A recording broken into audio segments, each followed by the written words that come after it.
It's Too T3rpd. All right. Question number one. You freestyle? I was one of those New York kids that listened to the raps. I don't really try to do the raps. But, 1, 2, microphone, 1, 2, motherfucker. Hey. 1, 2, motherfucker. Okay. Write that down, write that down! I could do the high note shit. Oh, okay. I thought you was finna spit something real quick. No. Okay. I don't got nothing. I wasn't sure. I was like, oh man. Don't tell me we got a so-and-so ain't the only one that's out here spitting the bars. Oh, in the that crew. would be nuts. Yeah, that would be crazy. That'd be wild. Have to put up the cipher together. FedEx. That'd be crazy. FedEx, for real though. We gonna do like a pod cipher though with all the homies. Yo, that would be dope. For real though. I'll be ill. Hell yeah. But you already know we got this one started right now. And this is Too T3rpd Podcast. And it's your boy Donovan, aka Mr. You knew what it was when you signed up. Bow. Oh, you pointing to me? Yeah, my bad. Yeah. Oh yeah, you should be able to see through the screen. I mean, he was pointing a little off. But anyways, Wow. Yo, it's your boy, SLUM, 3 Ps, 1D. It's Slump, big Slump in the building. You know what I'm saying? Oh wow, boys feeling himself now. I know the last time y'all heard him, he didn't even say no big slump. He was barely even rocking the triple Ps. Now he big slump. But he talking his shit now. Okay, I see you. Yo, I can't catch a singular break. Singular break is crazy. Yo, I be minding my business just like them Tom and Jerry shits. Just the piano be falling on my head. Like, bro, be catching strays out of nowhere.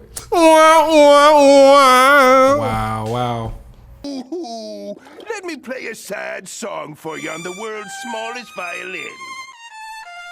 Oh, y'all Sad funny. story. By all means. Okay, go ahead. His work. Anyways. Y'all already know. But we got another homie in the building as well. We got the homie Nick Trice in the building. Yo, what's up, man? It's Nick Trice Films. I ain't gonna spell out all that other stuff like my companion over here, but yeah. That's mad craziness. Like, I haven't had an established That sounds like intro. shots That's fired to crazy. me. Man, you know, you said he was catching strays, so I had to, you know. Oh. That's what it was, my fault. Yeah, comedy special coming. Yeah. Most definitely, we could do that. That's Yeah. cool. You know, Def Comedy Jam out here. That's crazy. Y'all already know. But shout out to Nick bringing the second cam through today. So y'all already know we 2 cameras deep today, man. What Gang. What we doing? What we doing? Is we becoming professionals or something right now? But shit, y'all already know. Let's get to it though. We got the homie in the building. Y'all already know. Let me get this proper introduction. So we've been kicking it for a couple months now. And let me tell you, this is one of the most solid dudes that I got in my circle right now. Dude really been like putting me on to a lot of shit. Like really been keeping me a game of what's going on with entertainment and film, and really kind of like helping me take it to the next level and be a lot more professional. So without further ado, let me give it to you for the director, film extraordinaire, Mr. Micah Lewis. What's going on, yo? Yes, sir. I feel like with that introduction, we can pack it up. Like, that's it. Oh, no. We just getting started, man. Come on now. Stop. Yeah, that's a good introduction, bro. I appreciate that. Thank you. Appreciate you bro. having me on, man. Come on now. This is long overdue. You already know. Most definitely, yeah. Yeah. It's very good to be on here, bro. For sure. I've been observing very, very closely what y'all have been doing over here, and I'm very excited to make an appearance. Nah, for real though. Honestly, I didn't even know how to ask you at first because I was like, we be kicking it so much, but I was like, you know, I ain't trying to be on no lame shit. Just be like, yo, come on my podcast. Mm-hmm. It's like, oh, no, I wait till the right moment, like, and everything good and everything cool, and it's like, shit. There's been so much happening lately. I feel like it's like the perfect time, bro. Mm-hmm. Bro, it's been a lot of stuff going on, like a lot of good progress, a lot of good growth. And a lot of good experiences, you know, and so it's a good time to talk about all that stuff right now. Hell yeah. So let's do it. Before we start with the present, though, we're going to talk about the past first. Let's go ahead and get into your origins first. Damn, origins. Yeah. Origins just in life. The year was 1993. It was a Tuesday. Oh, that's hard. You even know the day. That's hard. That's hard. I know I was born on a Tuesday, yeah. Yeah, I come up from Indiana. I was born out in Indiana, actually. Okay. And pretty early, we moved around a lot. I was in a military family. Okay. So we moved. I've lived total in my life between, I think, 8 and 9 states now. So we moved around a lot, and we ended up settling in New York. And that's kind of where my backstory gets started.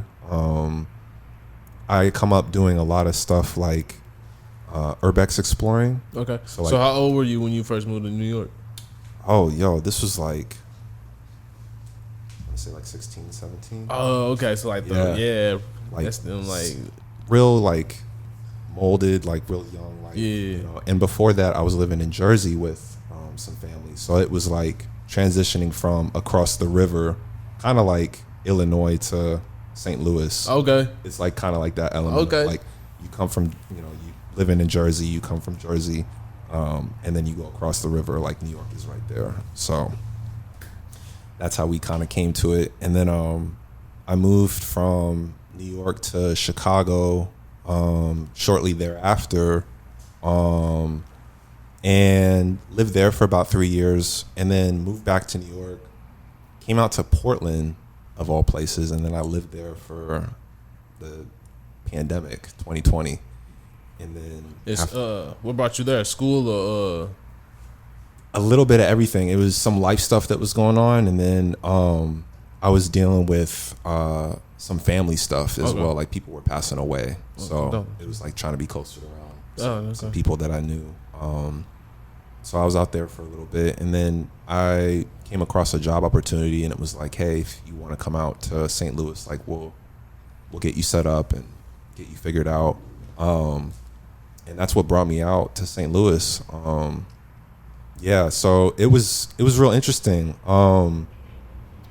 Yeah, like, you know, the experience of like moving that much at like a young age, it gives you a lot of like experience, but like it also kind of, it puts you in this position of like, you're always like the new kid, essentially, to people. I could totally see that. You know, so people don't really know how to feel about you because they're like, why is he so quiet? Why is he so mysterious? And it's really because like I'm just sussing everything out. Exactly. I'm just like, I'm checking out the corners. I'm checking out the exits. Like, how can I get in and out of this building? Like all types of stuff. And like, it just makes you more like, I guess, I don't want to say jaded, but it makes you like, it kind of makes you more aware of just like where you are in space, because you just have been in so many new environments to be like, and especially at a young age when you're like forming, you know, critical relationships with people, you know, it's like that stuff all gets affected by that when you're moving. So that's how I come into it. And then I got to St. Louis in 2021, and I've been in St. Louis ever since, meeting up with people. And I first came out here in 2015 when I was living in New York. I was working on some stuff, and just started coming out here and just meeting people. And yeah, like right away I knew, I was like, this is a place that I want to be at. You know, it felt very it felt like stuff was happening, and it felt like there was a lot of potential here. So like I knew I wanted to be a part of it. You know, flash forward to now, all the things I've been blessed to be a part of in St. Louis. It's dope. That's hard. So what got you into film? Like, what was your first experiences with film? What got you like really interested in it? Like, even as a kid, like, what were your favorite movies that were like, okay, I can see myself trying to be a director? Or like, okay, so this is, I'm gonna be real. I did not have the most media forward facing family as a kid. Like, we were really limited in what we could watch on TV. So like, people had like, you know, BET playing. People had like the PlayStation. People had, like, I didn't have a percentage of that. Like, it was very much like, you can watch like PBS, you can watch like NBC, you know, like the network stuff. Yeah. We didn't have cable. We definitely didn't have streaming. But like, so like all my references of like what I thought was funny was like, okay, so like this show, Last of the Summer Wine, this is what we got to watch. And it was this show about these old British people that were just like living in this village.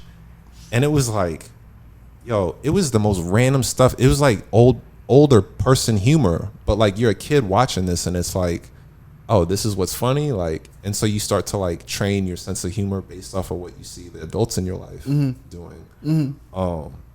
Yeah, so like we got to watch stuff like that, and everyone, like my friends are watching like Hey Arnold and you know like Rugrats and all this, and I'm like, okay, and I'm getting like Wishbone. Hey, Wishbone was lit though. I ain't gonna lie. Wishbone was dope, and every week they had that dog in a different environment. He's in a different set. Like it was a well built production. Like all types of stuff. You used to watch Caillou? I definitely fuck with Caillou. Ah, you tripping, bro? Caillou, and then Caillou was bad as hell. Caillou was bad. Yeah. What was Caillou on? Channel 9. No. Like, Yes. what was he tripping? Like, was he? Yeah. Oh no, that's not good. Nah, that dude was bad as hell. He always be talking back and shit. Oh yeah, I remember that. Yeah, he was mouthy. Didn't he have a sister?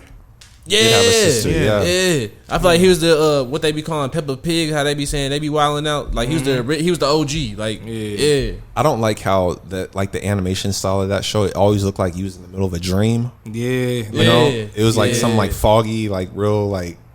I can't even describe it, but it looked like it was the whole show was kind of like a dream, like how a dream would be in any other show or something like that. Yeah. A little fever dream, bro. Like what? Stop messing with my emotions, bro. I'm hollering. We're trying to change my reality. For real. Yeah, you ain't never watched Caillou, Rob? Oh nah. I mean, I seen a little bit of it when I was younger. My little brother was on that shit. It was terrible. As soon as I was old enough to actually understand what he was doing, I was like, yo, you are never watching this again, bro. Why y'all ain't mention nothing about Clifford though? You right, Clifford was Big dope. Red Big Dog. Red Dog. But He's this part is of the the reason I'm question scared though, of for dogs. real though. Which one, Puppy Days or Big Red Dog? Because I like Puppy Days. I ain't gonna cap. I wasn't that deep in it. I was around the see, I'm a little bit older, so I was like around the Big Red Dog. Like that was Same. Big Red Dog. Yeah. Puppy damn. What's Puppy Days? Like where he was a little puppy. Oh wow. Yeah, it's You're crazy. a Clifford super fan. Super fan. I would not go as far as saying that, but that's crazy. But yeah, I like Puppy Days. Man, it was lit. I So like the sequel better than the original? Nah, ain't nothing better than the original. But So you an OG Clifford head? You can say that. Word. Okay. I didn't watch the movie when it came out. Oh, they got a movie too. Oh, hold on. See, now he making me feel bad for even knowing it was a movie. I didn't know there was a movie. Yeah, y'all didn't know it was a movie, huh? I didn't know There was the an Lord that animated deep. joint not too long ago. See, wow. there we go. My boy, he knows. I ain't gotta feel left out. That's good. I remember seeing trailers for it. Power but to my brother. It was Word. not too long ago. Yeah. Okay. Y'all finna isolate me for liking Clifford and shit. That's all right. Rob about to tear you up when he said this. That boy was waiting. He's like, oh, they got a movie? A movie? He said I'm about to fry you up. Yep. That's mad crazy. This boy know it's a movie out. They got action figures too? So about your director's origins. Damn. Yeah, let's get into it. Yeah, Since y'all let's wanna, get into it. Yeah. Since y'all want to veer so off topic. Oh, sorry. We got time, don't we? Hey man, this boy a professional now. That's why I said, boy, Slumppd came back. He like, woo. I'm proud of him though. That's why I like to see this. Keep it up. I'm trying to make sure we keep this time. Hey, Trying to make sure we keep time for you. Oh no, I'm cooling. I'm about to make that a drop. What? What's gonna be the drop? I'm trying to keep this time. Oh, He didn't say that about 20 times today. And every time he says it, I was just like, I like that. And you could just play it. That'll be like the wrap it up box. Yo, you already saw where I was going with it. You already saw. Wrap it up. All right, but real talk. That's these director origins. Okay, so I got into directing kind of late. I started out as an editor originally. That's my journey into post-production. Beginning of all this, I started out as a music head. I was going to college for jazz studies. And I went to rehearsal room one day. I was at the New School, which is a jazz school in New York. And I was in one of the practice rooms, and I saw on like this cork board, it was like this sign, and it said, looking for like a post-production intern. And I'm like, oh, that seems kind of dope. Like, they're in my neighborhood, like they're close by. Let me reach out. I reached out to these guys, Gavin and Steven at Stu 55. Shout out to Stu 55. They took a chance on me. They were like, you know, you got music experience, but you know, you've got like kind of a film experience, you know, a little bit, but we'll take a chance on you. And they took me on as like an intern, and that was in 2014. And I took on pretty quickly to that. So like I got started doing like a lot of cutting, a lot of editing of like documentaries, like music videos, like branded content, and just getting a good experience of like learning how to make something that's a cut for like broadcast versus like something that's for like YouTube or Facebook. Yeah. You know, like it's not, you get more time, you know, it's not like such a rush to get your message out. So like learning how to cut different things for that. And then I transitioned to work as a director of photography at DP. So I was operating cameras for probably 3 or 4 years in New York, and I got pretty burnt out from that. Just like owning equipment and renting it out can be very, very stressful, especially when you're talking about like music videos and like high turnover stuff where like people aren't willing to maybe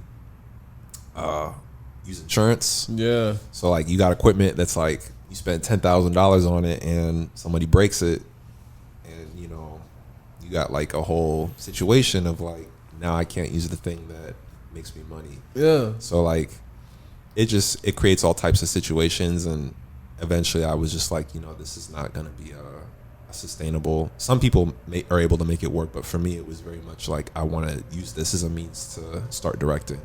So flash forward a couple of years after that, after being a DP, I started working as a producer. I worked at a nonprofit, a Buddhist nonprofit in Jackson Heights, Queens. And they got me a lot of experience with just like managing crews. And that is what really clicked in my head to be like, okay, I want to be a top level person, like managing crew. I want to be making creative decisions. Like I want to direct some of these projects. And that is like, that job is probably what made me want to be a director. So I wouldn't say it was like any one particular moment or anything that happened that triggered that, but it was definitely like a process of like building up to it through like experimenting with other types of production, like learning post, learning production, learning pre-production, and then like finally saying like, okay, now I want to direct. So, and then I got into directing like, you know, 3 years after being a producer. So I've been directing now for about 5 or 6 years, full time. But yeah, it's been a beautiful journey.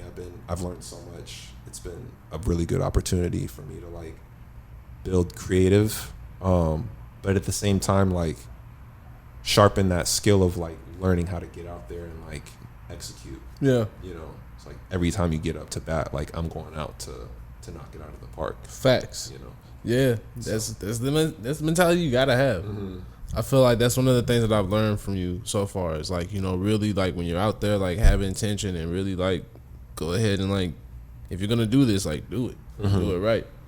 I mean, that even comes to like, even down to like writing scripts for stuff. I'm very anal about like having a plan for stuff, and that comes specifically from like being a producer and like learning how resources are spent and learning how, you know, productions waste money, you know, like learning how people have to spend an extra day doing shoots because you didn't get set up in time, or like all that stuff costs a production money. So like when you learn about all that stuff from a director's level, it makes it a lot easier to be like, I know where I can be more expeditious with my time. I know if maybe it takes a little bit longer to get together and like get started for the day, like maybe I can have a later call time, or you just learn little tricks about like making things easier on the crew, and in turn making things easier on yourself because you're planning for success, you know, and that comes with experience, you know. And I've been blessed enough to be able to get a chance to like get the sword out and like experiment and try new things. But yeah, that's how I get into directing. That's the long-winded version. You got the long-winded version of that story out of me. I don't tell nobody that. Hell yeah, that's hard. See, that's how you know we be doing some shit over here at Too T3rpd. You know what I'm saying? Trying to put in that work. Okay, so the next question that I have is, I know you said that 26 was when you did your first feature film. I haven't finished it yet, but the script is done. Oof. Yeah, so it hasn't been shot, but it's still in what they would call the pre-development stage. But yeah, I did that at 26. Pretty wild. It was like dealing with, COVID was going on. It was we were all locked down. We couldn't really do anything. So it was like I had taken this class that Spike Lee coaches on Masterclass. Oh, that's hard. Yeah, I know exactly what you're talking about. Yeah. That's dope. And it's about making a feature. Mm-hmm. And it's like all the things you need to do about like figuring your thing out. Like the script writing, putting together a budget, making a crew, and it comes from like a concept level of like how to figure out your film. So like you can figure it out based off of what your project is. It's not like a one-step recipe, Mm-hmm. So I took that class and I was like, I really got to turn this into something. And I had this idea that was floating around in my head for a while. I'm a big basketball fan. So it was important to me that whatever story I did was like a basketball story. And being a New York kid, like basketball is such an important thing of like what goes on out there, and it's like the mecca for basketball. I wanted to write a story that was reflective of what that experience looked like during the 2008-2009 financial crisis. Mm-hmm. So I told this story of like pretty raw story of like these two brothers. It's like their story of living on Long Island and experimenting with one of the kids is a basketball player, and he's like got a really good future ahead of him, but he starts messing around, like not taking things seriously. He gets hurt, and all these things start to like fall into place. And the younger brother, he's kind of more rambunctious. He's a little bit more gung-ho about stuff. Mm-hmm. And he ends up falling into like this whole other situation, and the two of them have to figure out basically how they're gonna figure out their housing situation. So it's like a part like above the rim type style story, but it's also got like elements of like The Land. I don't know if you ever saw that movie. Stephen Carell Jr. It's like set in Ohio, but it's like the story about like these 4 or 5 teenagers or something like that. But it's like a very like kind of like a slow burn. Okay. One of like those like coming of age type stories. Yeah. So I wanted to make something that would feel like that, but like set in Long Island, like in backgrounds that I was familiar with. So that was how that came about. And then I wrote it in my grandma's front room while I was quarantining. I just went up every day and I was like, yo, I'm going to spend 2 hours writing. So I just did like 20 pages here, 20 pages there. And eventually I had, 40, 60 pages, 80 pages, 100 pages. And soon it was 130 something pages, which is like a full length script. More than enough than a full length script. And from there I was able to trim it back and flash forward all the way to now. I was able to get some coverage on it. So that means someone reads your script and they say like, hey, would this pass like a studio head to say like, hey, we'll produce this? And it came back, it got good checks, it got good marks, like the reviews came back really good, and I'm like, okay, cool, so this is something that's hard, viable, like I can that's hard happen. Yeah, that's hard. So yeah, so the next step with that is to continue developing the script and just making more drafts, and then getting the money for it. That's the hardest thing about film production, essentially, is like finding money. Yeah, that's what you learn as a producer. But so before we go any further, I wanted the people to know, like, you ain't doing this like on just like on some me type shit. Like, nah, you like real professional. Like, you signed to an agency, you have your own agency. Like, yeah, give the people a little bit more info about that. Yeah, so Retriever is a production company the full name is Hey Retriever, but they're based in St. Louis, Chicago, and I believe London as well. I think they have a house out in London. John, you can correct me if I'm wrong. But they came across my work looking at a personal project that I was directing not too long ago called The Courts. And John started a conversation with me about saying like, hey, this project is something that we think is representative of what we like here at Retriever. Would you be, have an interest in coming onto the roster? So they have a roster of about, I think, 12 to 13 directors and photographers that do a variety of jobs, like across like agriculture. They do a lot of pet work. Okay. Sports. I'm like the sport person that comes on now. So that's hard. I have a lot of sports in my background. So, so it's a little bit of everything, and it's a really good mix of people that are just good, down, happy, like good people. So it's not like just not only people that are talented, but like people that you feel like you can talk to about stuff. Like if I have questions about maybe setting up a production or figuring out a bid for something, or like, I don't know, even really simple stuff like, hey, how do I figure out my camera settings on like these new cameras that you guys got? Like little stuff like that. Like all of that comes really handy in like having a place that can be a resource for you for like figuring stuff out. Yeah. So they've been really instrumental in like getting set up and feeling comfortable in St. Louis. But yeah, Retriever, they represent me for director opportunities. And then Mayfly is the production company that I started in 2021.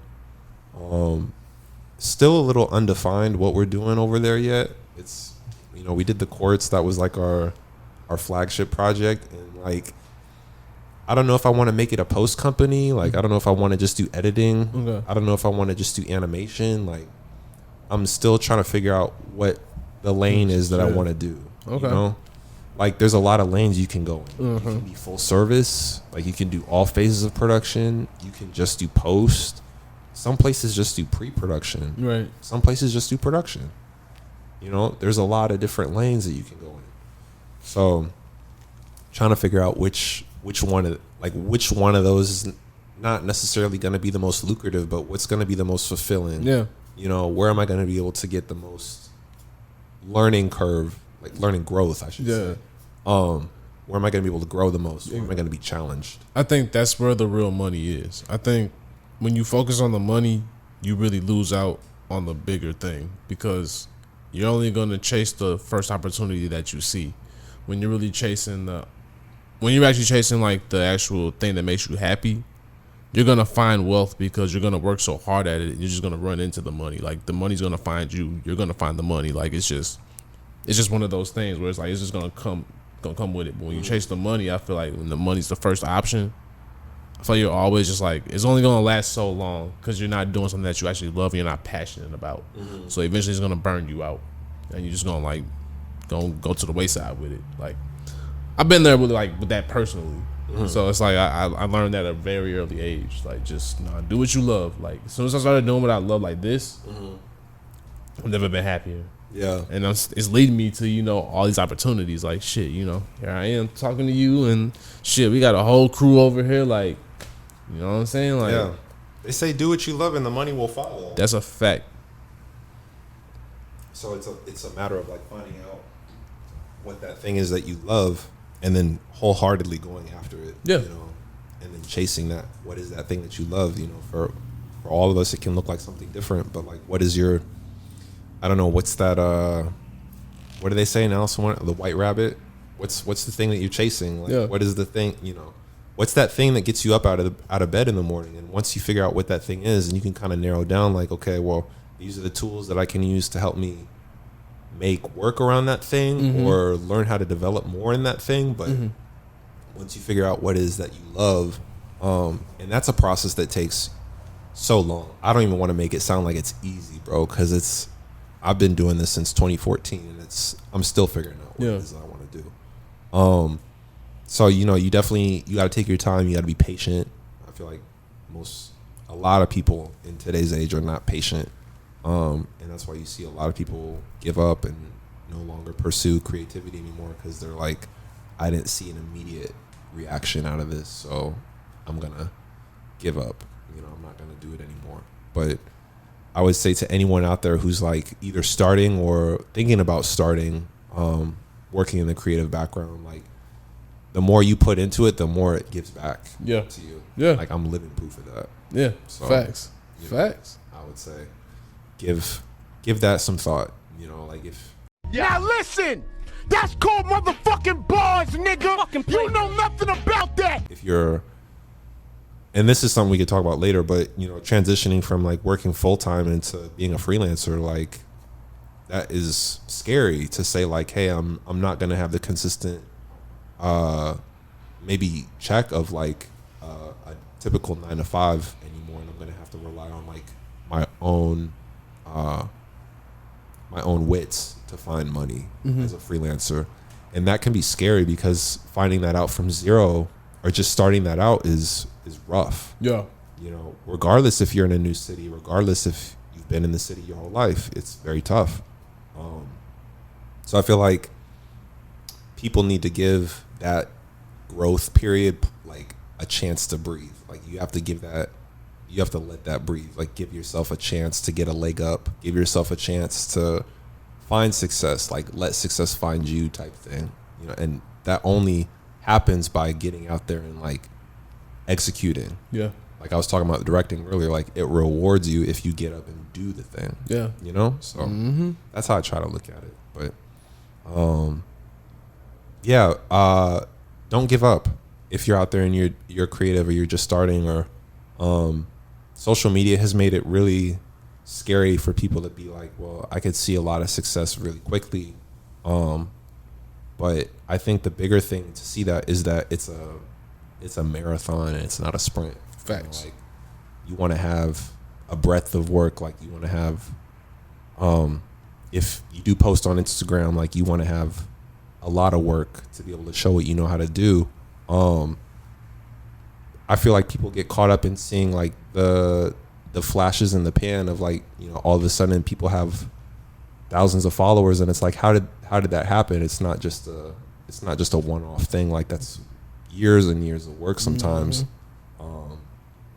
And what you might see is like the final result, but that doesn't mean that there wasn't a whole mountain of work that went into that. So I don't know. I feel like people would need to not get so sucked up into seeing what like social media looks like and like what you think you can have, and be more appreciative of like what's in your backyard, like what you have in front of you, and you'll see so much from that. Yeah. That's a fit act. Yeah. I'm living proof of that, most definitely. Hell yeah. Not to get all deep. But That's what Too T3rpd about. yeah. Y'all already That know. shit, brother. Facts. You already know we turped out on the drinks right now, but you already know we gonna keep it real. We gonna already shout out to Sunray Farms. You already know. I ain't been able to connect with the homie Wade recently, but you already know he always the official sponsor. But you know I had to get some. I always smoke with my homie Ray. Shout out Ray and Matt from Sunray Farms. Shout out to Ray and Matt. Yeah, for real though. Thank you guys. This should be fire, yo. Okay, how much time we got into the smoke break? Damn. Well, looking at my clock here, I say about like minute and a half. Okay, so then yeah. Ooh, look at me. Look at that time. That's crazy, yo. Woo, I'm cold blooded with it. All right, so with that 1 being minute. said, you already know we about to go ahead and tap into this smoke break real quick. By the time we get back, we'll probably have something rolled up to smoke on here too, cause you know it's Too T3rpd. Then you already know we with the homies today, so we got to really kick it off. We conducted a lot of business, so in the second half, you know, we'll have a lot more fun, but we still got a lot more to talk about though. Let's go. Yeah, you already know. Let's do it. We'll see y'all in a couple minutes. Peace. We back. All right, so while we was on our smoke break / dab break, we were having some very interesting conversations. So we're gonna go ahead and just fast forward it to this moment real quick. Slumppd back here. You wanna catch the audience up on what you will refer yourself as, and yeah. I said my game. I got the jump shot like Jesus Shuttlesworth. He made that one too. Get out of town, Ray Allen. Now, I preface that by saying I have not seen He Got Game. I know Denzel's in it. Funny enough, since you were trying to make a Denzel reference earlier. Now, this jump shot that you're referring to isn't an actual basketball jump shot, correct? I'm talking about my game, bro. Right, you mean like your romantic game, correct? Like how you socialize? Yeah. Okay. All right. So now we can fast forward to the reason why I was saying that you can have that. You can have that moniker. Yeah, you talking that shit. Go ahead. All right. So in the movie that you did not see that you referenced, Jesus Shuttlesworth had a girl, played by Rosario Dawson. Crazy word. Fire. Okay. Fire. Amazing. But she was also really with his agent. She was just using Jesus Shuttlesworth to get to the money. Crazy. So if your game is like Jesus, I mean, Jesus. you caught it. He said you good enough to get played, yo. We was trying to save you from yourself, but Well, I'm gonna let you know right now. My jump shot, Klay Thompson. Third greatest shooter of all time. Effective. wow, we got a lot of work to do with you, son. We here at Too T3rpd do not condone anything that this young man is going through right now. We're gonna do a 6-month checkup on this, and we're gonna see how this work. All right. All right, man. See, I'm gonna just mute my mic at this point, bro. You could not leave it hot. Leave it hot. I can't get nothing off no more. He said he gonna be quiet, huh? He don't want to talk no more. He said, don't silence me. They don't know they got me, bro. I don't know what to do no more. Crazy work, isn't it? Yeah, very crazy. Hold up. Mans can't have an opinion about his jump shot. I know.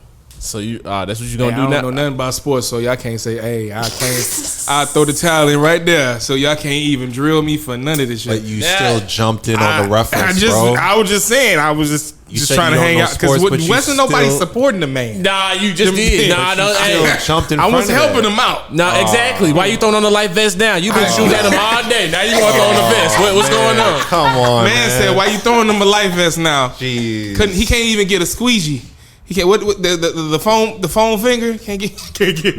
I told you, them camera folks, man. I told you, gotta watch out. Man, I told you earlier, He didn't was I? drowning. Clicking up together forever He and was always, drowning, bro. yo. Man, if y'all don't talk about the I had to goddamn director I on had- the damn couch. I had to throw him a life raft. I didn't like seeing that.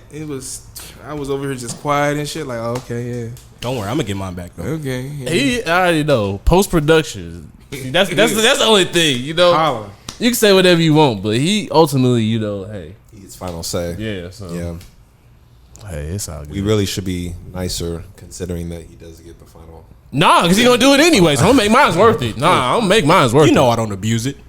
Oh, Come on now. we really gonna do that? Come on now. I'm gonna leave it alone because I don't feel like it happening again. So I'm gonna let it go.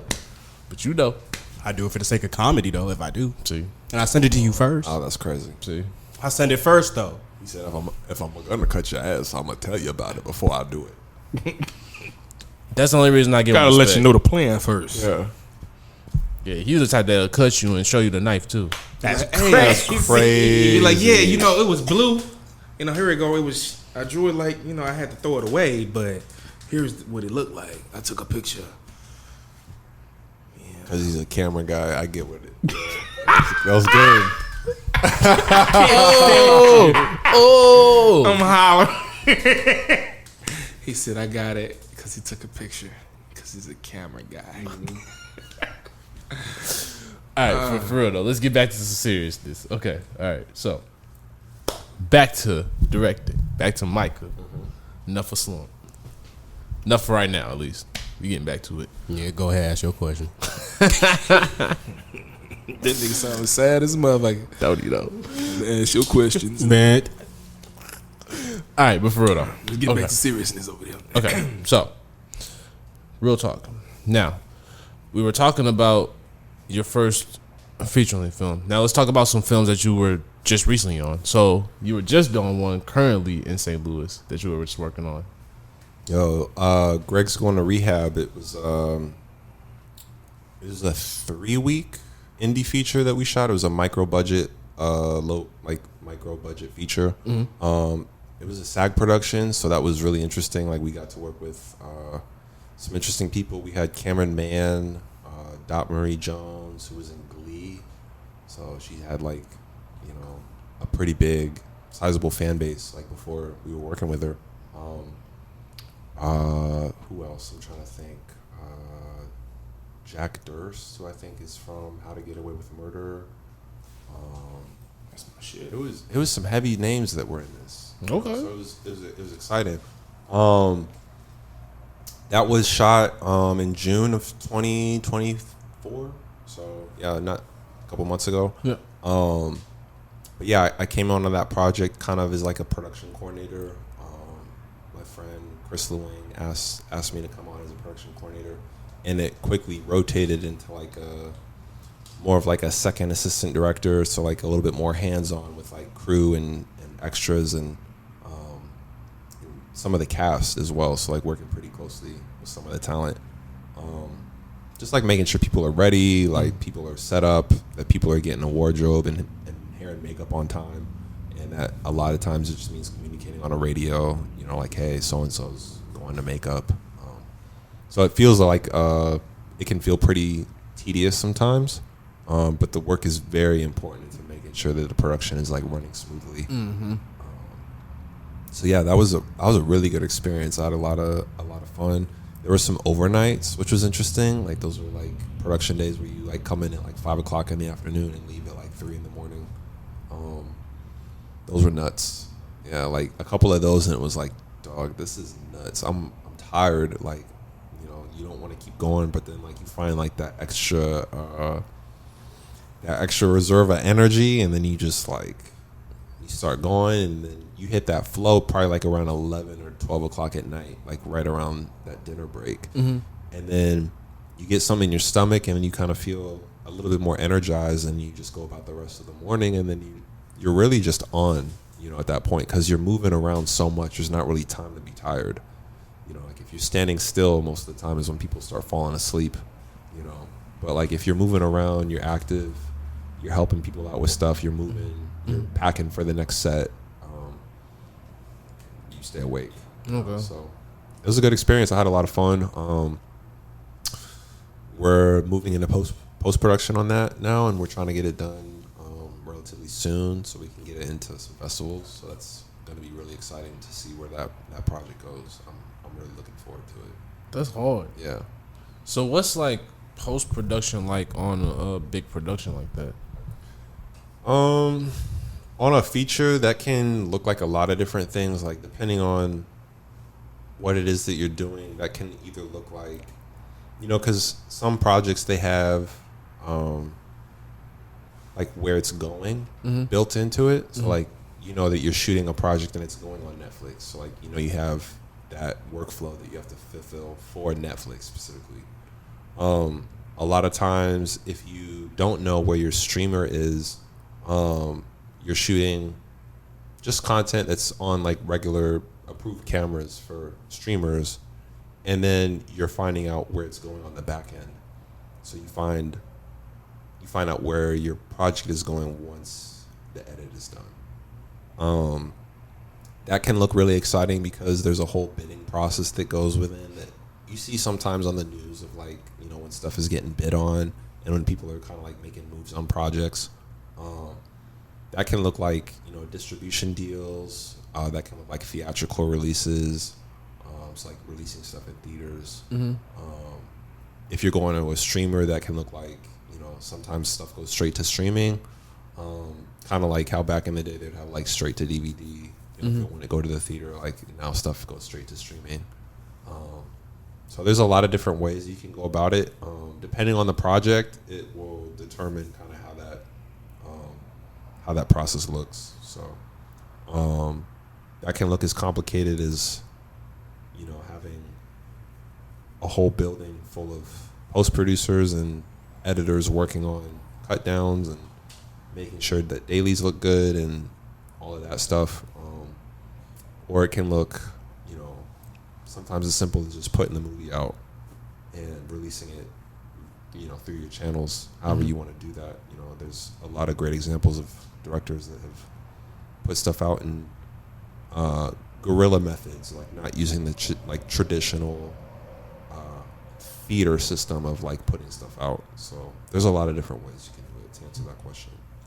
Yeah, it's exciting though. That's what, like, that's the probably the most fun part of like the whole thing is like figuring out, okay, where this project that I put all this work into, like, you know, movies can take up to like 3 years to get made. You know, it can take a while, sometimes longer. You know, so it's like you have this thing that you've been building for a long time, like you seeing where it goes, like where it lands. That can be the most exciting part. So it's been exciting. I've had a couple of things negotiate for streaming, and there's a couple of things that are upcoming that I'm negotiating for streaming. Like not me specifically, but you know, the production team I'm part of. Yeah. So it's really exciting. You know, like every year I try to like do something bigger than what I did the year before. You know, so it's like this year I managed a 6-figure budget. The year before it was a $20,000 budget. So it's like now the year after this, like I want to manage a $500,000 budget. Hell so yeah. I just build up what I'm working on every year. So it's like my challenge is getting bigger, but then like my output of like what I'm doing is also crazy too, because like I'm growing every year.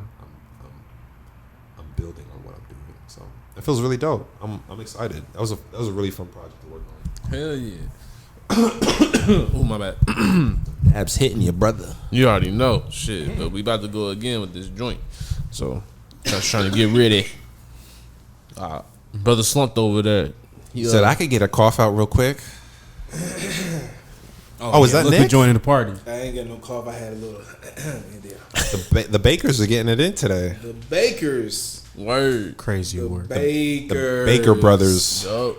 BBs. Baker's dozens over there. Yeah, Baker's doesn't like that. I don't know why is that making me hungry. That's crazy.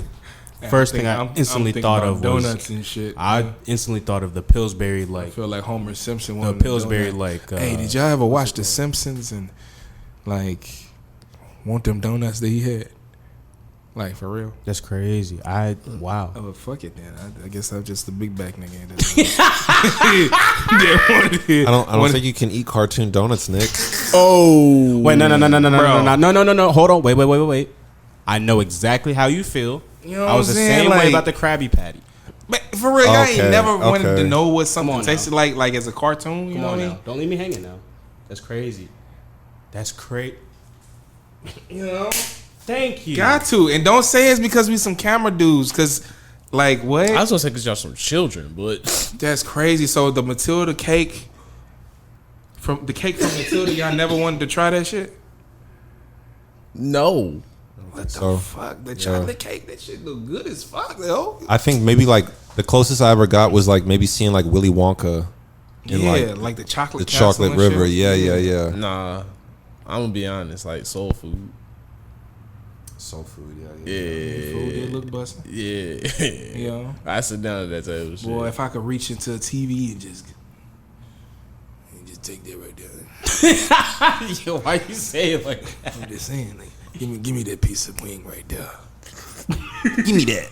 Like, but for real, you know, like Professor Clump when he was like big on in his drink. I mean, his dream. Who? Professor Clump, Who the hell is that? Did I just age Nutty myself? Professor. Oh, Professor Clump. Yeah, So I remember did when just he age was like myself. having a hallucination, but he was a dream. I think you just aged all of us. I think my head is like kind of messed up right now. Man, come on now. You know what just happened, right? Yeah, I'm scrambling to think of that scene. No, I'm not even talking about that. The fact that he's never seen Nutty Professor. And that, Never seen Nutty Professor? see, y'all didn't even pay. Hold on, y'all Hold on, I didn't peep that either. He said that. Y'all did not peep that. hold on. My upbringing is a little different though. I mean, we've talked about it, but like, my family not really from here like that. So there's a lot of stuff I haven't been privy to. You ain't? Yeah, that's a black movie, bro. Black. You would be surprised. There's a lot of black shit that I'm not privy to. Yo, I feel that. Actually, Crazy hell. I feel that. Yeah. But Well, I mean, I can't tell you if I don't know about it. What's but no, huh? What? No, I get what he's saying. Yeah, It's like- he kind of hit us with I shit get right what there. I ain't he's gonna lie. saying, but I'm saying like you have had to find out that you don't know about certain black stuff.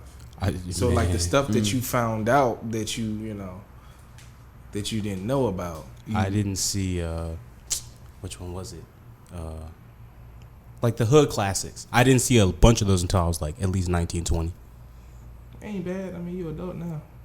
I mean, you was adult then too, but I'm just saying, it ain't like you this age and didn't watch Friday. Oh no, I didn't watch Friday until I was like maybe 17, 18 at least. Okay, I thought you about to say last year. You about to throw him out the bus. Nah. I mean like the boy, I've got the skillet waiting for you. that's crazy That's word. messed up. The first time I saw it was when it first came out, so I was like 8. Oh, I think I seen Don't Be a Menace while drinking your juice in the hood around that time, but like That's my shit. I didn't watch it until like years later after that because I was always searching for this one movie where this freaky ass woman was in the back of a post office van talking about some no nigga, let's get it on. Like, He was scared. He was traumatized. like, I'm like, yo, what was this? Why she turning purple? Like, why is her tongue like that? That's crazy. Yeah. Yeah, okay. You never. I need some reference. Throw the nigga out the bus. That's crazy. He can if he can catch up, he can get back on. These lights are too bright for me right now. You alright? No, I'm just saying because my head is starting. I don't know. I feel like I'm starting to see dots. Like, Oh, I see. It's crazy. You don't know that movie, huh? I just feel like I'm old now. He done took all the My beard is white now. You know? that's crazy. That's how much I done aged because you don't know the movie. Okay, hold on. Which one was it? It had Cuba Gooding Jr., Morris Chestnut, and then who else? Boys in the Hood. Boys in the Hood. Okay, I didn't see that until I was like 21, 22. It's cool. I mean, I ain't well versed on that movie, but I've watched it. There are some movies that are like more West Coast, more East Coast. So like you see people on the West Coast, they've seen like New Jack City, like Belly. Yeah. People on the West Belly, I Coast, ain't they've too seen much like familiar with. I've watched it, but Yeah. it's just like people it's like one time. People on the West Coast have seen like Boys in the Hood, Yeah. Be a Menace, Yeah. Friday, Yeah. Yeah. and then the Midwest and the South we got like ATL. Yeah. Okay. That's a classic. Yeah. Yeah. So I don't know. I feel like it's regional, depending on where you came up at. Yeah. I got you. I feel like the Type of mid. movies you watch. Yeah, I feel like the Midwest kind of touched it all because we in the middle. So like, I remember watching a little bit of all of those growing up. Yeah. Like, Don't Be a Menace. Like watching that when you young and watching that now. But watching the parody though, like it's like Oh, you got, yeah. you got the Don't Be a Menace, and then you got the parody, and it's just like, yo, really? Like, yo, is you serious? No, I actually like it because like I do too. The Wayans Bros was genius for that. Like Yeah. just making like it was blaxploitation of our own shit. Yeah, bro. Like the scene when he get to his what was that? Was that his daddy house? No. Oh, I can't look at you. You're right. I can't look at you asking that question. Anywho, to the people that have seen the movie, now everything was covered in plastic. Yeah. Like everything. Talking about the dish, like the washer and dryer, and the couch, the refrigerator, all types of Okay, shit. that I do understand though. But Yeah, the that's- fact that the dad was younger than the son. Yeah, like how does that work, yo? Yeah, that's how you know he ain't seen the movie. The laugh that he realized, like, nigga, what? You know what this means, right? We gotta have a viewing party. You already know, bro. I've been thinking Definitely this whole time. gotta have a camera on him the whole time, like how they have Shia LaBeouf now. Shia as a LaBeouf meme. watching his own movies. Honestly, I want to do that a some shit thing? like that. I kind of want to do like a show like that where it's like watch old movies and just like talk shit over them. Yeah, man. I'll be tough. Yeah. Shit, imagine just being high for all of these movies, and it's just like, cause have you ever just thought about it? You know, cause I know you've been on set, so, but like everybody else don't really know the process of everything. So being able to watch a movie and then just like, okay, we try to make it a real thing, even though it's not a real thing, but it's like hundreds of people watching you on set right now. If you make a fuck up or something like that, like, oh shit, I farted and I was supposed to not fart, like, you know, shit like that. Has that happened on set? Someone farted. Yeah, like just out of nowhere. I mean, it's just and the mic probably pick it not, up. but you know, just make it a abrupt sound. I don't think so. I know there's like hot mic stories of like people just not remembering that they got a mic pack on, like we were talking about, kind of off camera a little bit. Yeah. There's like, you know, people will forget that they have a mic on, and then like sound will be like, yo, you gotta chill out. Like they'll just be picking up whatever, and Somebody just talking shit or having their own personal conversations. Just having a whole conversation. Everybody listening in on their headphones like, who the fuck? Mike did what? Discussion. Well, it's not even Britney like did who? It's not even that many people can hear it, but it's like it's just the sound person that will hear it. You know, so it's like it's a limited. It's recording. You know what I mean? So it's like trying not to have some of that stuff. Yeah. It's like you gotta have some discretion about somebody just ripped one out of nowhere and it's just like, yo, we were just on a good point. I don't think I've ever heard of that happening. I just That found out. just sounds real specific, history. Nick. You might be the only person that is thinking It's about brought it up. I think I end up being that guy all the time. I don't like that. Like coming up with all these strange ideas and just like, why haven't they happened? Like what? Because that's a natural thing. Yeah, but like there's like people can hold it. It's not like just because I have to fart, I'm about to fart. But somebody, they don't want to hold it because their stomach might. You gonna hear it either way. It's gonna rumble or it's gonna come out. I mean, you got post production. But if it's like while someone's talking, damn. That must be a magical person with the audio. Yeah, damn. Yeah, that's food for thought. I just thought about this though. Now it kind of shifted. I had y'all as number one priority. Now the audio man just shifted up to number two. Actually, he shifted up to number one because I feel like I be talking way more shit than I actually do like bullshit on camera. So I definitely have to the audio person. audio people don't get enough credit. Yeah, I feel like I had to be the nicest to them. Because then y'all come say it's a lot of stuff that I don't know about audio. Like this is simplistic enough for me. Like okay, I can hook up these mics and plug it into the audio and then we good. But when it comes to like doing an event or something like that I'm possibly won't be doing soon, it's like I don't know how to plug in no Zoom mic and get this audio for the whole thing. And of course I can learn, but it's just like so it's a whole job, man. See now just learning different stuff. They just let me shit all over them and they didn't have no bark back. No bark back. Yeah, when you right.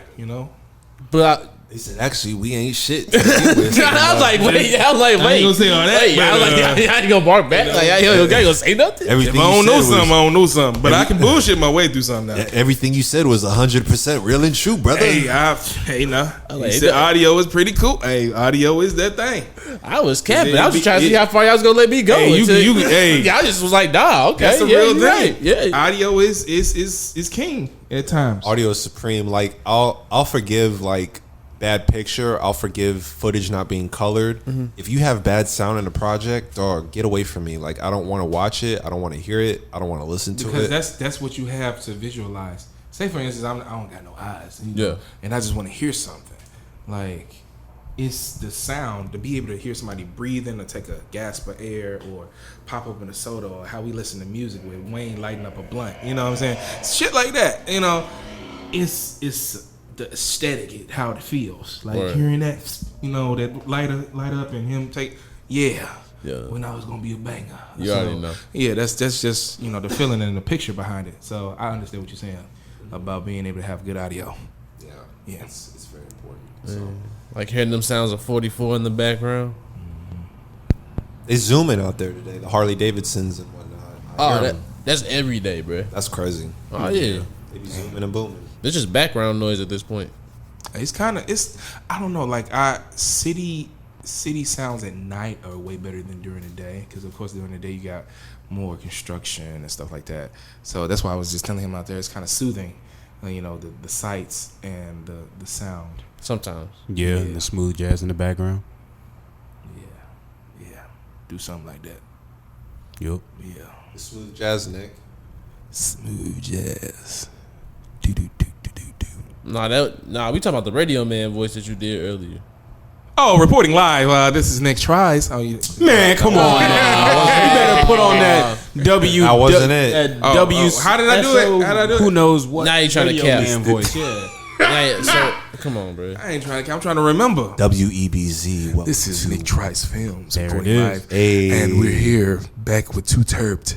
Yeah, gotta grab the mic all close and personal. Gotta damn near kiss this motherfucker, but yeah. That's what y'all talking about. I didn't know it. All right, Shannon Sharp. Crazy. Shannon Sharp's crazy. Correct. That's wild. He said you got the orange Prada bag and shit. Wow, no, I was talking about what happened today. Man, wow. he be looking for opportunities, though. He really cracking. That's my dude, though. That's He my went out of his dude. way Reaching for for that. these jokes, bro. He went out of his way He for searched that through the one, yo. whole thing, like the whole thing that could deal with any subject, and he gotta find something. Hey, He bro. could have said anything about Shannon Sharp, but this nigga talked about the bag when he got out the van that time. You couldn't think about nothing else. That's my dude, though. That man had It so don't many. mean shit about- He done had so many here's my- moments since then.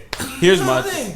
That's even worse that you say that that's your man. So that means you really did tone in on that one. Like you honed in on that.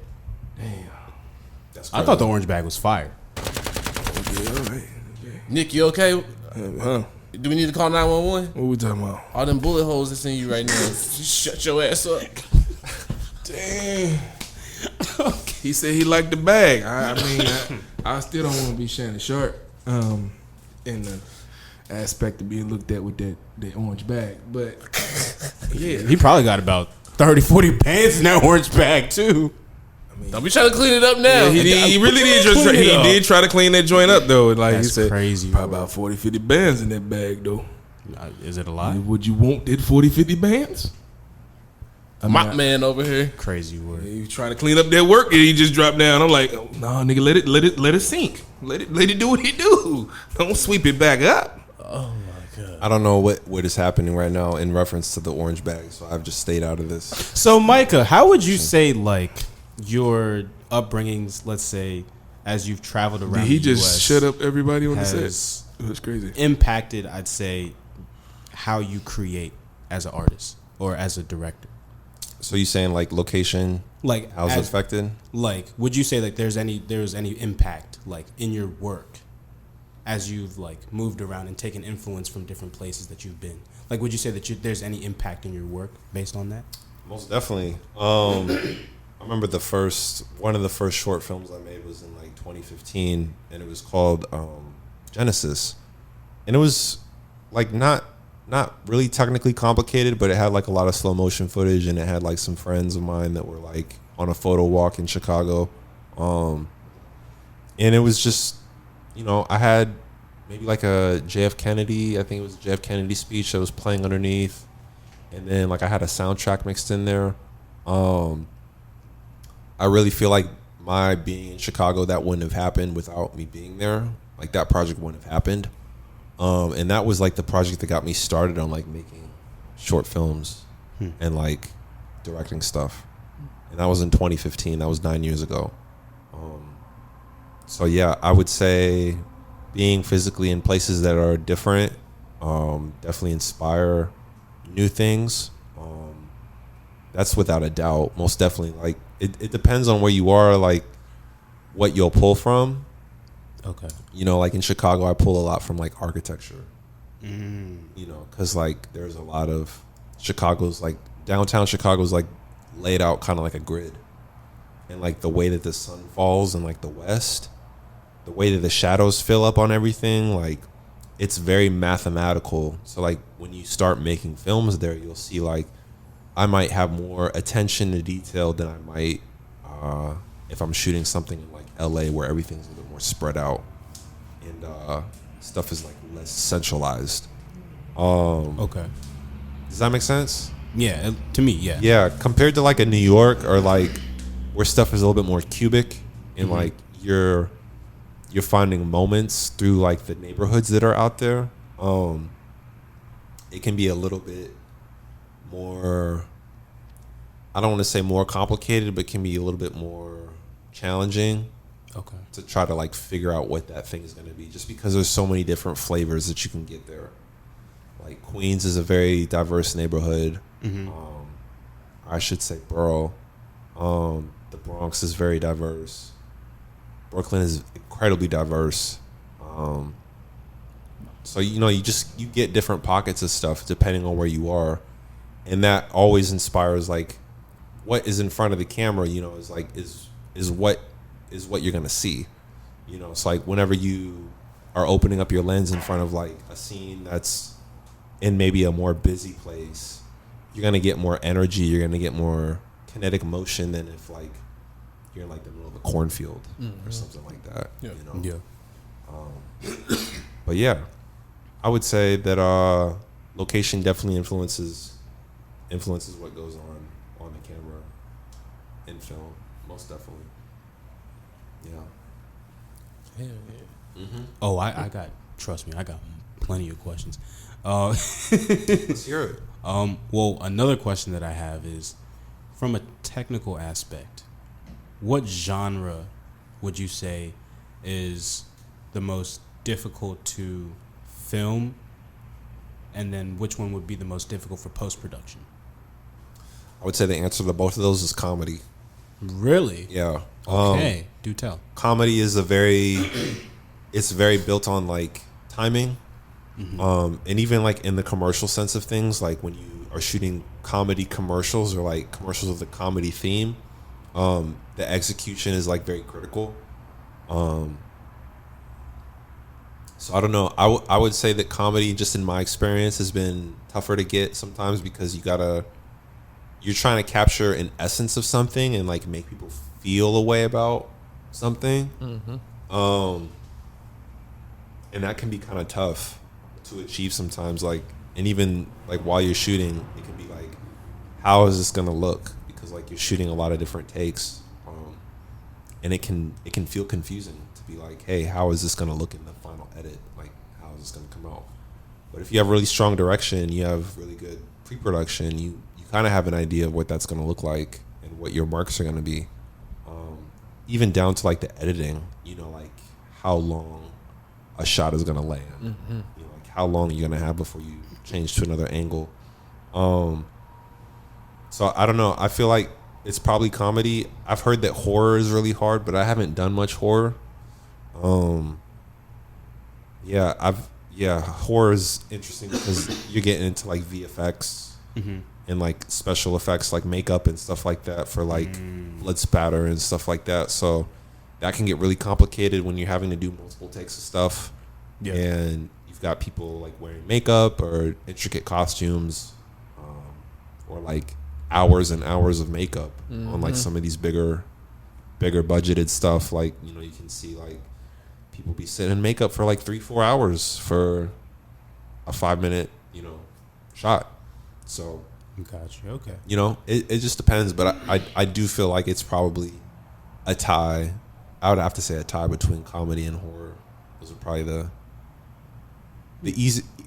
They're either when you feel them done right, they're the most effortless, but when you feel them done wrong, is the most noticeable because it's like, this isn't right. Like most people can tell when the timing of something isn't right. You know, we all have a pretty good sense. Like we've all seen enough commercials to kind of know when something feels good or when something feels like kind of forced.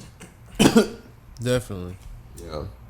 Does that answer your question? Yeah. I mean, like to a lesser degree, you know, when I sometimes go through and I like try to chop up the clips and stuff like that, like I find myself going back and rewatching the same part over and over and over and over again, and either I'll chop it up a little closer, a little further back, and then I got to do a zoom here. I got to, you know, it's like it's little things where I understand the point where you're saying like the execution, it's got to be done right, because if it's not done right, it's very noticeable.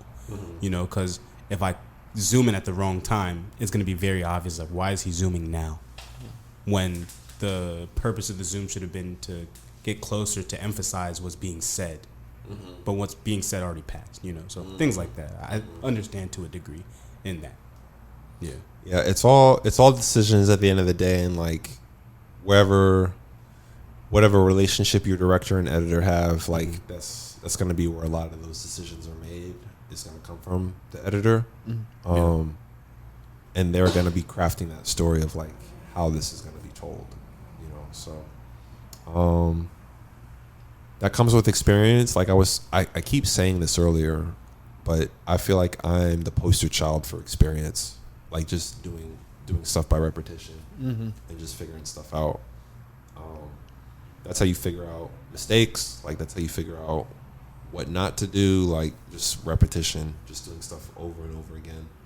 That's not to say that you do like 100,000 takes with your actors because they're gonna hate you at the end of the day if they had to repeat themselves or say their lines over a bunch of times. But like where can you go within that space of saying like, hey, here's what we can do to get the best performance out of talent.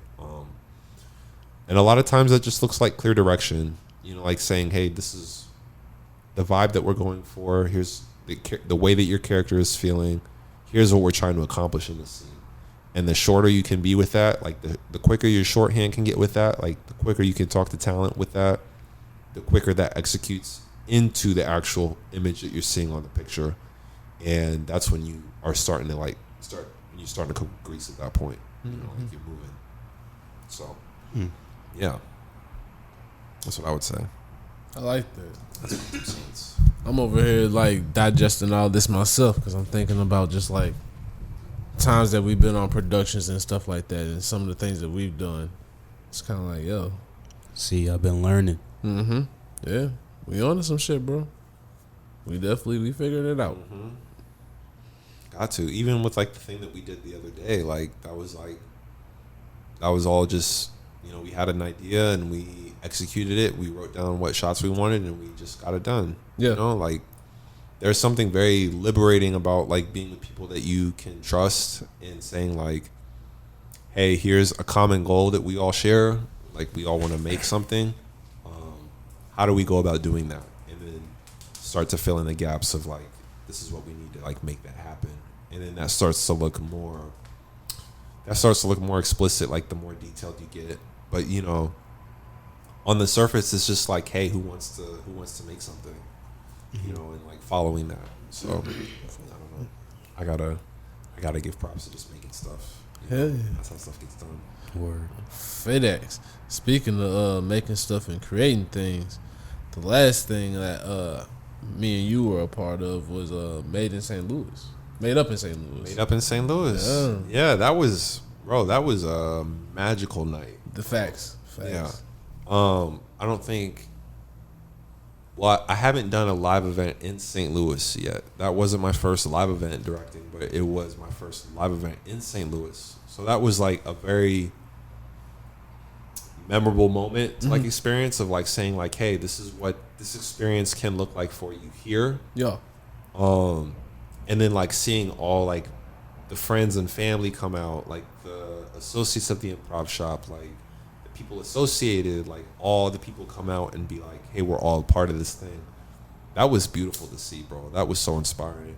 And I took so much away from that I'm gonna keep with me for the future and just the events that I do in the future here. It was definitely a good experience though. You know, I was very proud of that. Hell yeah. Shout out to you and the production team, yo. Y'all took care of us. Most definitely. Shout out to Retriever and JMR, Sammy. Shout out to Jessica for putting the whole thing together even to begin with, because without her that wouldn't have happened. Shout out. But yeah, it was just a lot of people saying like, here's my.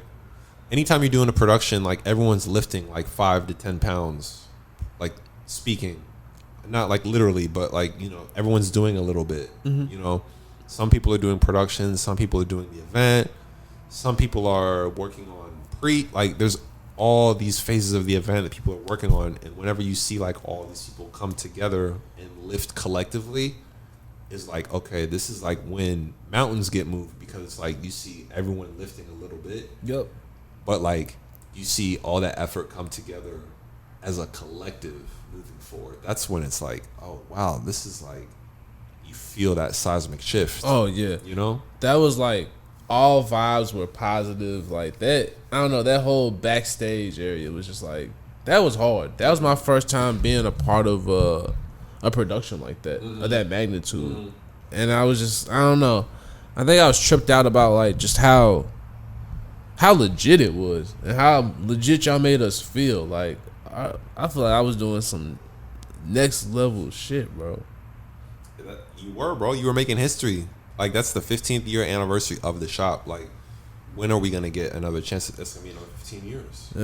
You know what I mean? Like that was such a special number. I don't know. It felt like such a it did feel like history because we were making history. You know, like that was the dope thing about it, is like we were all doing this thing together, and like all for the purpose of like this thing that we all love. Word. You know what I mean? Word. So That's a fact. Yeah, I was gonna say shout out Nick for the we got 3 minutes left. Damn, we can't extend this one a little bit longer. that's crazy. Okay, yeah, I gotta say, yeah, we gonna have to make this one a little bit longer. We kicking it with the home. I got like quite a few more questions to ask, to be honest. Yeah, because I kind of wanted to touch on a little bit of this. Well, my bad. We gonna keep on going with this. So shout out to the homie Nick for doing the drone footage. Oh no, We no made problem, no problem. Yeah, my thank you, guy. Nick, for doing that. Came in clutch at the last minute. Like I had all these scattered ideas of what I wanted, and Nick just came in and was like, "Oh yeah, I can do that." DJI ban, like we don't know what's going on with the drones now. Like they're supposedly trying to ban DJI drones now from flying. Yeah, man. Have you heard about this? No. Yeah. Nick, you want to talk more about that? Yeah, man, we was talking about that the other day, but yeah, they I don't know the reasonings why, like the specifics. All I know is just that DJI product, like drones, like supposedly, I think it was like some secrets were recorded or something, a spying or something like that, and they talking about banning it. Congress is talking about banning all like DJI based drones. They're a China-based company based in China, so they're saying that like, the footage that people are recording can be transmitted, and be used to spy on people. So Damn. Yeah. they would straight up, what they would do is ban the FCC so like they wouldn't even be able to transmit over the way. So like the second you turn the drone on, it's illegal. Basically, is what they're trying to do. Damn. Yeah, man, because you know, like they don't just have drones for just leisure of like making movies and stuff like that. They got stuff for agriculture, Right. Stuff like that. Yeah. Hey man, I don't like that though. So does that mean we possibly might have some of the last footage ever shot on DJI? I don't know about that, but it could possibly be that way. It better No not passes, be, yo. yeah. I mean, Hey man, fuck that shit. question is, how much of the market share do they have for drones? Like, do they basically have a monopoly on drones right now? Bro, American drones are not good quality. Yeah, like I mean, I this is wouldn't the imagine. issue. I wouldn't It's like imagine so. Yeah. To be honest. DJI is like kind of like, I wouldn't say it's necessarily go to, like when you have people that race and stuff like that, other than probably like certain transmissions of their like units, because I think they sell actual units that you can just be able to transmit to a little box or whatever to use the type of camera. But yeah, I don't know no other really big drone company other than DJI, to be honest. Because I can't think of really any. Like when it comes to racing drones and stuff like that, it's something different. But yeah. Sure. I ain't make you do nothing. I was just about He to was say. being generous and shit. Yeah, I was gonna let you chill on that one, so y'all didn't have to get up. So Well, you know, I felt bad. You know, you ain't supposed to just be over here smoking in front of the team without you. that nigga was over there faded. You good? Sharing the love. Who you talking about? You boy look like you was gonna go to sleep. Man. Stop. It's all on footage, my guy. Hey man, I was gonna ask you if you was alright. Yeah, Come I on mean, now. you got caught in 4K on 2 cameras. Crazy work. Nah, okay. See, here we go. Them camera guys is Damn. ganging up on you. I see. I didn't ask for that. I was just speaking out the obvious. I appreciate the backup. You know what I'm saying? Keenan and Kel they head doing ass it. They over there. dapping I it gotta up. say, They just look. dap each other up, bro. I Like, said- what are y'all doing? Now y'all won't be friends. Hey, I'm a Scorpio. I get along with everybody. Hey man, I said, oh Keenan and Kel ass Everybody. motherfuckers over here, man. So you know, I appreciate this, right? But that mean I gotta get up, right? I mean, y'all could chill with it for a minute. I mean, he don't even want to smoke. He over here having baby lungs. Ooh, That sound like shots fired to me. Yeah, most definitely shots. And he stood up too. That's crazy. Craziest part about it is I literally dab every day, so I don't know how I have baby lungs. He did just take a massive dab right before this. So But this is Too T3rpd. Who wanted? I was kind of serious about that for a minute. hang on to it. Yeah. That's cool. I mean, if you If his footage start getting blurry after this, we all know what happened. I'm hollering, bro.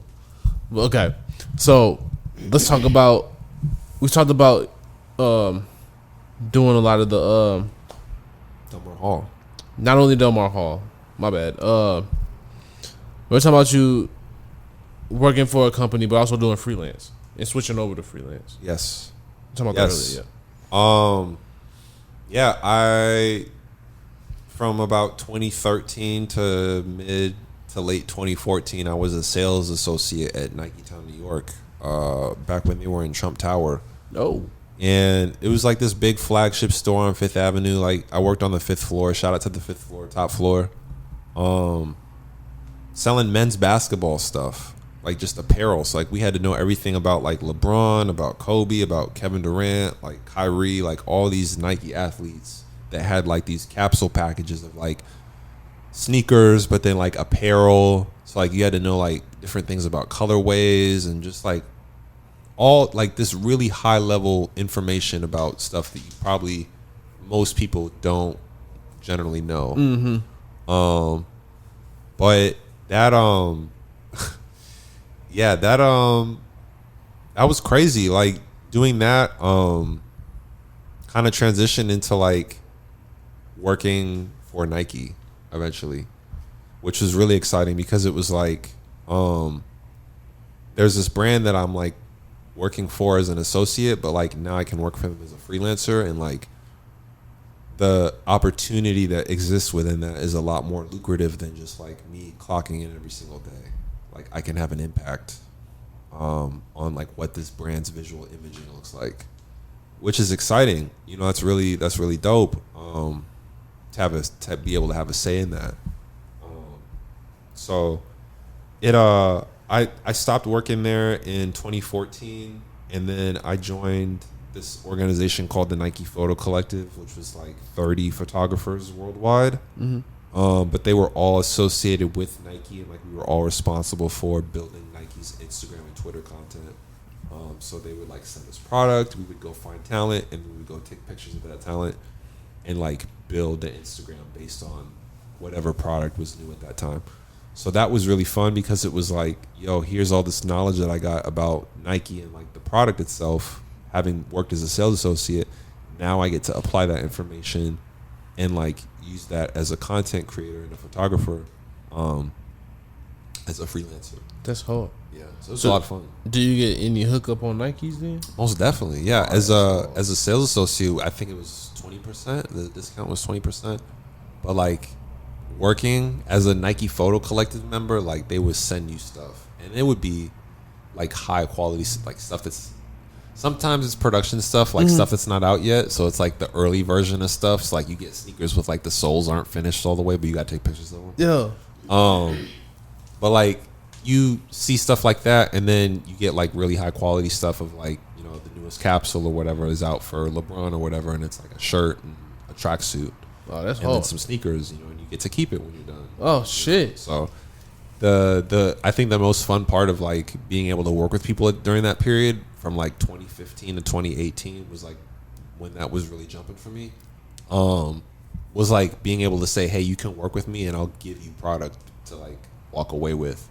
Like a lot of photographers that do fashion, like that's, you don't always get that. Exactly. You know, so like to be able to say like you're gonna get the product that you're modeling to be able to hang on to is like you're gonna get them every time. Priceless. That's hard. Everyone's gonna want to help you out. You know, so it's a lot of fun.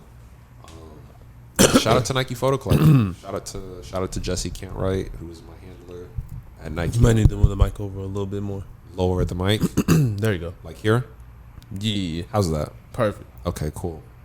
Yeah, I noticed myself going in and out a little bit. Yeah. Okay.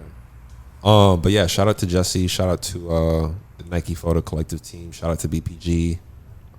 Those guys were all awesome. That was a really good experience. I learned a lot about photography through just working those years of just Nike jobs. It was a good experience, most definitely. Hell yeah. Yeah. For sure. Yeah. I'm trying to think. Damn, we didn't even touch on no weed shit. You want to get into it? Yeah, we can do a quick thing on it real quick. All right, so give us when did you first start smoking weed? Yo, probably about 18. I think the first time I ever like touched it was like 18. I was kind of a late bloomer. It's like I didn't really get to experiment with stuff like that, like having a strict household. But yeah, I was 18 and I was messing around with just like different sativas. And one day the guys that I was editing with, actually, they like had rolled something up and they were like, yo, you wanna go outside? And I'm like, oh, why thank you. We went outside and partook, and after that, the rest is history. So I've been smoking ever since. Hell But yeah. yeah, so it hasn't been the longest period. It's been probably about 12 years. Yeah, I'm 30 now, so it's been 12 years ago, which is crazy to me to think. It doesn't feel that long ago. You wanna know a funny thing? What's that? I've been smoking longer than I have. I have? Yeah. Dog, that's nuts. I didn't start till like 2021, because the first time I ever smoked was probably like 19, and I had a really bad experience. Okay. I got dabbed the first time I ever smoked. Damn. Yeah, and I was drunk. So you was like not knowing where you were. Those were not your friends. I mean, they really weren't. But, you know, sometimes, that's what I'm saying. I used to be a cake man back in the day, I'm screaming. Yeah, that was back Cake man. That's back when I had my bakery, But, you learn, you live and you learn. That's crazy. Gotta be a baker's man. So you had like a K-Dot experience. Yup. Oh shit, yeah, that's true. That's why K-Dot don't smoke. Yeah, he said that in the song. Shit, I got back on the horse, though. He said, "Yeah, giddy up." He said, I found my way. Yeah. Found my way back. That's what's up. Like, I'm glad that you were able to like transition that difficult experience into something that's now positive for you, that you're able to like grow and learn from now, because like you have this whole empire now that you're building, which is dope as fuck, bro. So, FedEx. shout out to you. Appreciate you, man. Nah, for real though. I feel like weed changed my life. Like, I wish I had found it sooner, because like I feel like it made me more focused, and it kind of brought me more peace in my life. I feel like I was and hey, I still deal with a lot of shit, working the route and all that shit, but I feel like this has made it manageable.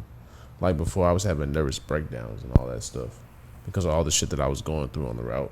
And then when I started smoking weed, I don't know, it's just like I kind of was able to kind of think about the bigger picture and a little bit more than what's, right in front of me. Like, you can only look at, the north side and all the, the things that you're doing right there to make money and stuff like that. And I started thinking, once I started smoking weed, it was just kind of like, hold on, man, maybe there's something bigger than what it is that I'm doing right now. I got dreams, I got things I actually want to do. And I started just thinking about those things. And I don't know, one day it just kind of hit me like, you're making all this money, you could really be doing something for real that you really want to do. So I started thinking, well, what is it that I really want to do in my life? So that's when I started thinking about podcasts, and I started thinking about entertainment. But I feel like I wouldn't have found any of that if I hadn't have really started smoking weed and kind of just like thinking of an outside perspective. Like, it kind of helped me like focus in more and kind of like, I don't know, it's made me not be so all over the place in the brain, like it kind of just like slowed me down a little bit. Do you feel like it unlocked your creativity in a way? I think it gave me the freedom to be creative again.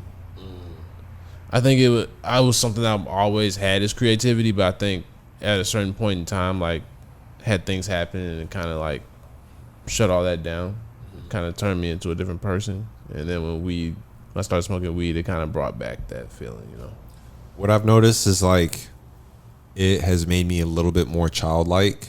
I mean that in a good way. Like, kind of the way you are when you're a kid. Like, you're a little bit more like curious about stuff. You're a little bit more open to exploring. Like, you're not as much in that jacket that you get put in when you're an adult. Everyone tells you like, oh, you gotta get a job and 9 to 5 and get health insurance and all that. Like, it's just this big jacket. So like, weed for me was that thing that could be like, I could tap back into what that inner kid wanted, of just like being able to just do whatever. Oh yeah. Like, I want to listen to music loud. Like, I want to be able to jump around. Like, I want to be able to be happy. Like, things that maybe weren't encouraged when I was a kid. Like, now you lean back into those things. I'm like, this is what makes me feel whole again. So I I don't know. I definitely resonate with that though. Hell yeah. Yeah. That's what's up. I like that. Mm-hmm. It's all healing at the end of the day. Yes, sir. You're trying to get into like that version of yourself that's like the most attuned with the universe and nature, spirits, whatever you want to call it. But like that all comes from somewhere. So like you have to be able to say like, this is what it takes to be connected on that level, you know. So it takes a lot of practice, I feel like, and intentional spending of energy, which I think a lot of people don't. Like we were talking about earlier about people wanting to quit being creative. I feel like there's a equal number of people that don't want to fully explore like their spiritual potential. Yeah. And I don't know. I thank Weed for that, like helping me tap into that. I also thank Improv for doing that as well. Yeah. Okay. Before we wrap it up, yeah, let's talk about improv before we go, and then we can be done. All right. So, talk about the classes. You're currently taking classes right now, right? Yeah, I'm in level 3. Okay. I started level 3 with Scott Leaker on Sundays. Shout out Scott. Matter of fact, yo, we gotta get you on as a guest next. You already know it's getting ready to happen very soon. We'll be talking soon. Shout out to Leaker. Yeah. Yeah, they're a great teacher.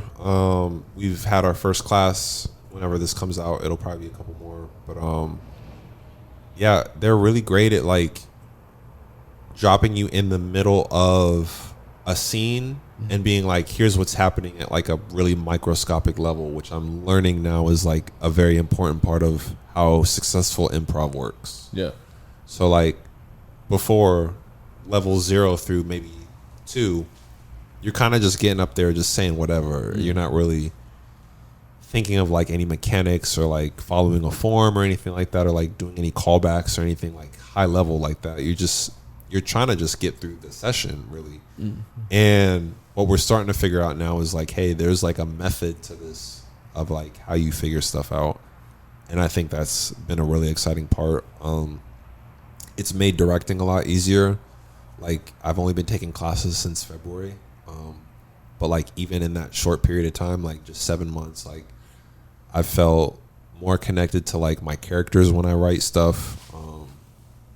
Improvising is a lot easier now, like just dialogue in general. Like you'll have stuff in scripts where you kind of need to get through space sometimes, and knowing how to improvise, you can just come up with something to be like, hey, here's where I'm spending that time. And not having that experience, you don't have that knowledge, like you don't know how to do that. So that's been like integral in far as like moving my directing career forward. So like it's been huge to like help stuff out with that. And just like being able to be a little bit better at public speaking, like talking to strangers, like, you know, things that maybe a late stage ADHD individual might not know how to do, like learning how to maybe do those things. Yeah. You know, like in an environment that's like fostered for you. Yeah. You know what I mean? Like, that makes sense. So I don't know. I have a lot to think of improv. Shout out to my SO Jessica for getting me into it. Shout out. Yeah, shout out Jessica and the rest of some black people as well too. Shout out some black people. Yeah. Yeah, and honestly, like I really have y'all to thank for like giving a platform for like someone like me to be able to come in and say like, hey, this is a space that will be accepting of me. You know what I mean? Like I didn't see that before. So like seeing you guys get up there and do it is kind of like, oh wow, this is a thing like that's possible. It's like it makes a way for the next people in line to like say like, hey, the class that graduates after this is like now they're in a better position to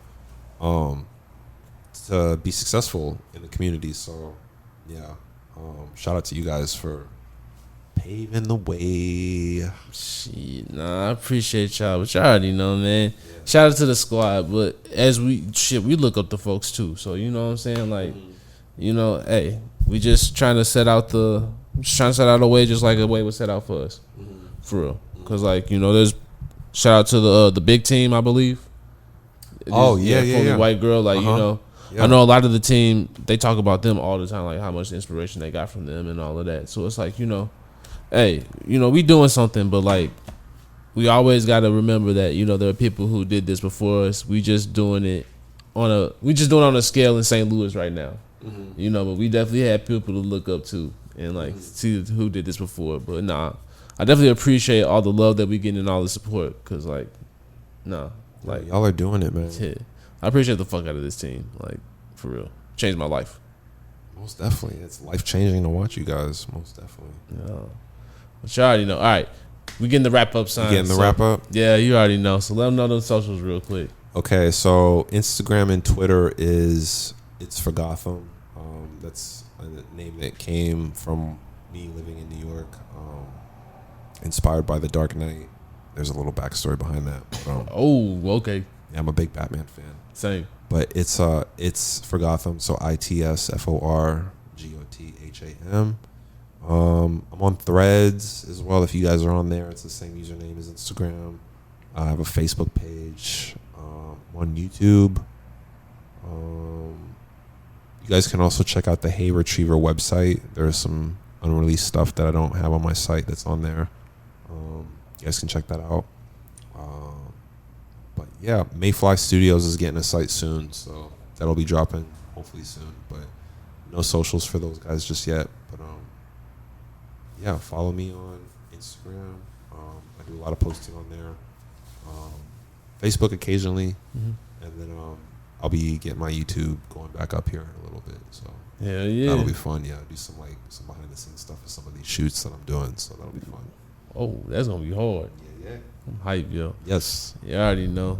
Squad going up. All right, you go ahead and hit yours first.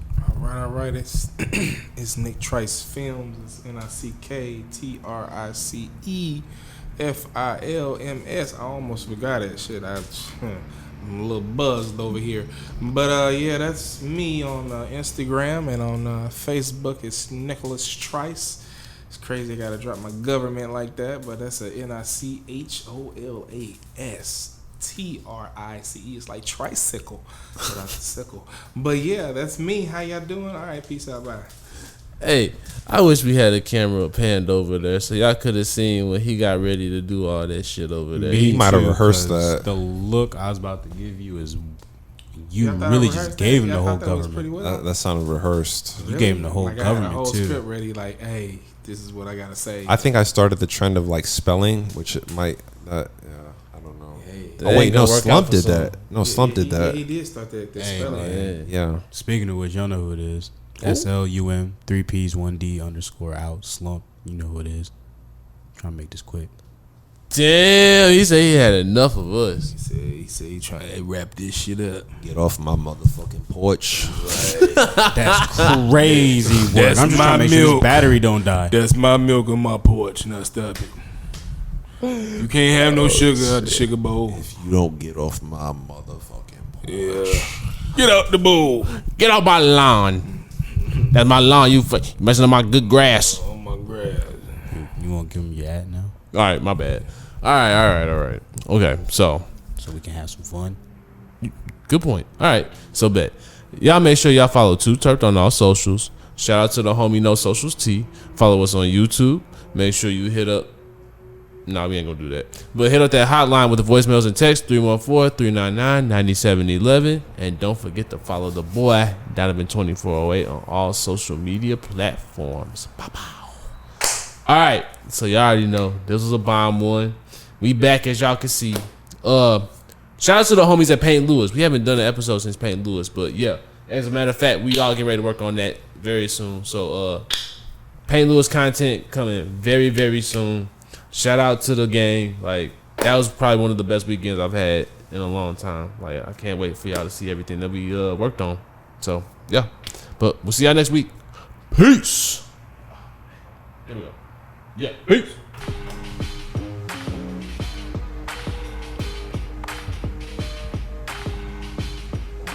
It's 2-2-2. Okay. See, that wasn't bad. I fuck with that.